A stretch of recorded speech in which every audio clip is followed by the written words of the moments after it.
दोस्तों, भगवान शिव के बारे में ऐसा कहा जाता है कि भगवान शिव त्रिलोक के आदि और अंत के देवता हैं, जिनके आगे सभी शक्तियाँ असफल हो जाती हैं। लेकिन क्या आपको मालूम है भगवान शिव का जन्म कैसे हुआ था, उनकी माता कौन थी और उनके पिता का क्या नाम था? उन्होंने किससे अपनी शिक्षा प्राप्त की थी और किस किस को अपना शिक्षा ज्ञान दिया था? लेकिन नहीं, तो चलिए इस वीडियो के माध्यम से हम आपको इन सवालों का जवाब देने वाले हैं। इसीलिए प्लीज़ बिना स्किप किए इसे एंड तक ज़रूर देखिए।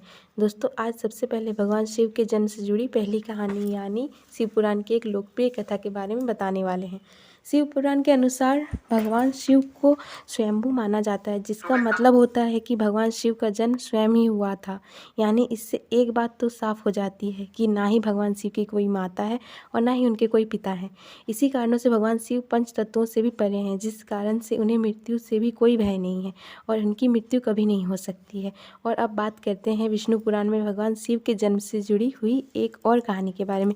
विष्णु पुराण में बताया गया है कि भगवान विष्णु के माथे से निकले वाले तेज के कारण भगवान शिव की उत्पत्ति हुई थी और नाभि से निकलते हुए तेज से कमल पर विराजमान ब्रह्मा जी का जन्म हुआ था। दूसरी ओर भगवान विष्णु के जन्म के बारे में शिव पुराण में बताया गया है कि एक बार की बात है जब भगवान शिव अपने घुटने मल रहे थे और उनके घुटनों से निकलने वाले मैल से भगवान श्री विष्णु जी का जन्म हुआ था।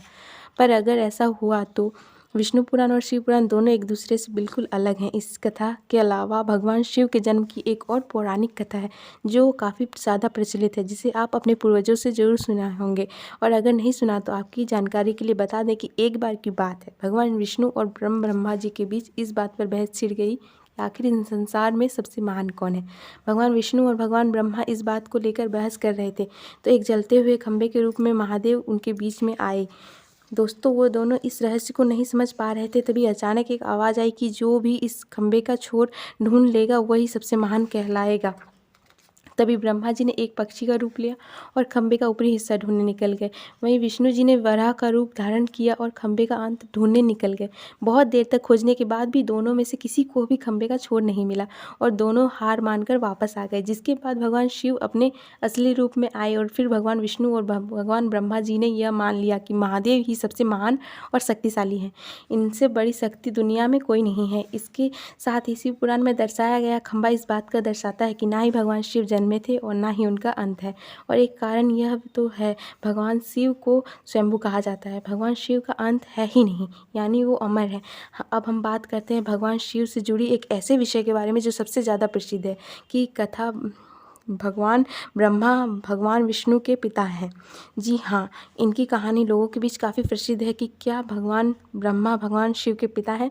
तो आपको बता दें कि आखिर किस प्रकार भगवान शिव ने ब्रह्मापुत्र के रूप में जन्म लिया था। इसके पीछे विष्णु पुराण की एक पौराणिक कथा है, जिसके अनुसार जब धरती आकाश पाताल या पूरा यूनिवर्स जलमग्न यानी पानी में डूबा हुआ था, तब भगवान विष्णु के अलावा कोई भी देव या प्राणी संसार में नहीं थे।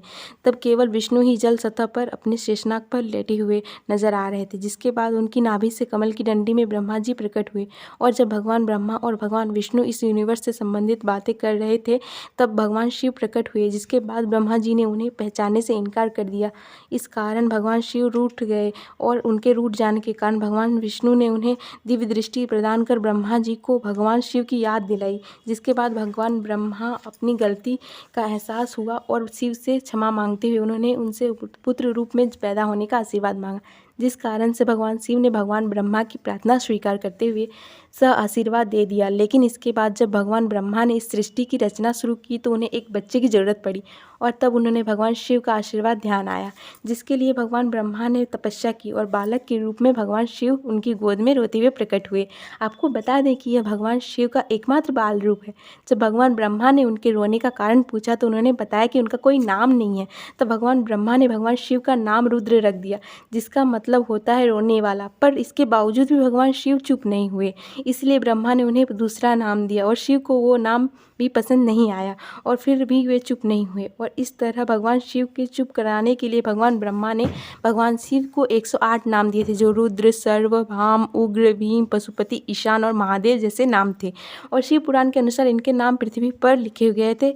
इसके बाद बात आती है श्रीमद् देवी भागवत पुराण की। श्रीमद् देवी भागवत पुराण में शिव जी के माता पिता के बारे में बताया गया है। श्रीमद् देवी भागवत पुराण के अनुसार देखा जाए तो एक बार नारद जी ने अपने पिता भगवान ब्रह्मा जी से पूछा कि सृष्टि का निर्माण किसने किया है, साथ ही भगवान विष्णु, भगवान शिव और आपके माता पिता कौन हैं। तब भगवान ब्रह्मा जी ने भगवान नारद के त्रिदेवों के जन्म के बारे में बताया। जो बताया वो वाकई चौंका देने वाली बात थी। दरअसल उन्होंने कहा कि देवी दुर्गा और शिव स्वरूप ब्रह्मा के योग से ब्रह्मा, विष्णु और महेश का जन्म हुआ था।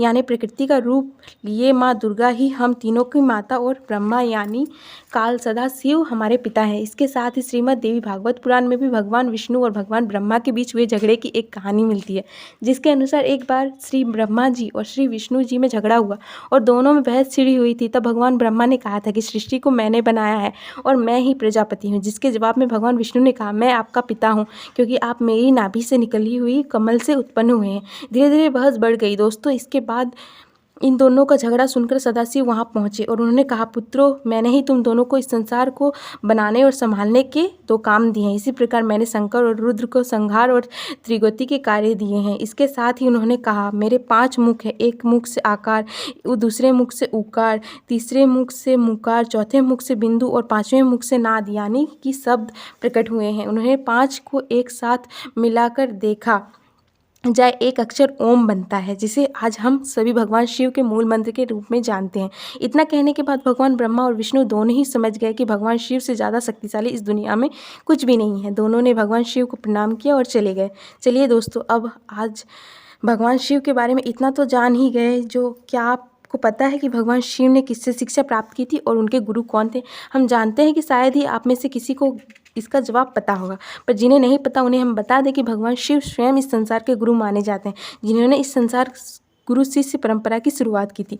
लेकिन आखिर यह सवाल आता है कि भगवान शिव किनके गुरु थे? तो आपको बता दें कि